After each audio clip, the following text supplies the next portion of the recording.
Katika Dominika ya Matawi, Yesu Kristo aliingia Yerusalemu kwa shangwe, akishangiliwa kama mfalme mnyenyekevu, mwenye uwezo mkubwa, na akiwa anakamilisha utabiri wa nabii Zekaria uliotabiriwa kwake.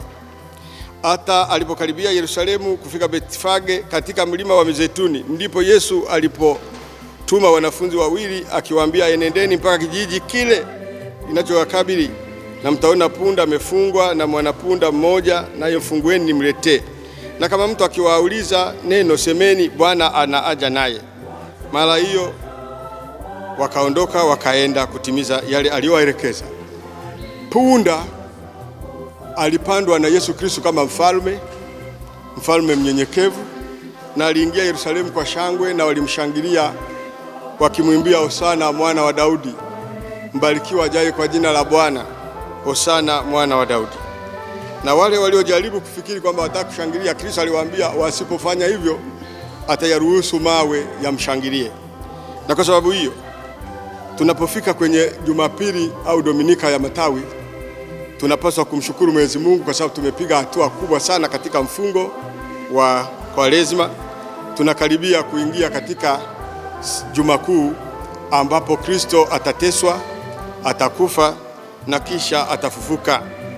Huyu ambaye ni mfalme wa ulimwengu, Wayahudi walimtambua hivyo, lakini baadhi walichukizwa sana na kusikia habari za kwamba yeye ni mfalme, hasa wale waliokuwa ni viongozi wa serikali za wakati ule.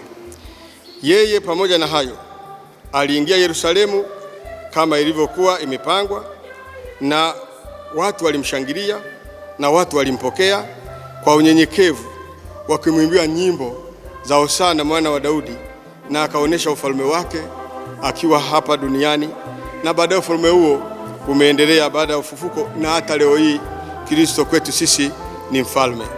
Kipindi cha Matawi au Dominika ya Matawi ni siku ya kubariki matawi, ambayo matawi haya baadaye tunakuja kuyachoma na kuyabariki, ndio yanayotumika kwa ajili ya kuwapaka watu siku ya Jumatano ya Majivu.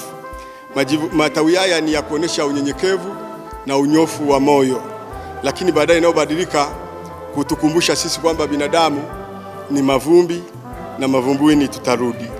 Ni kipindi ambacho tunapaswa kuwa wanyenyekevu sana, na si kipindi cha kufanya pomposities.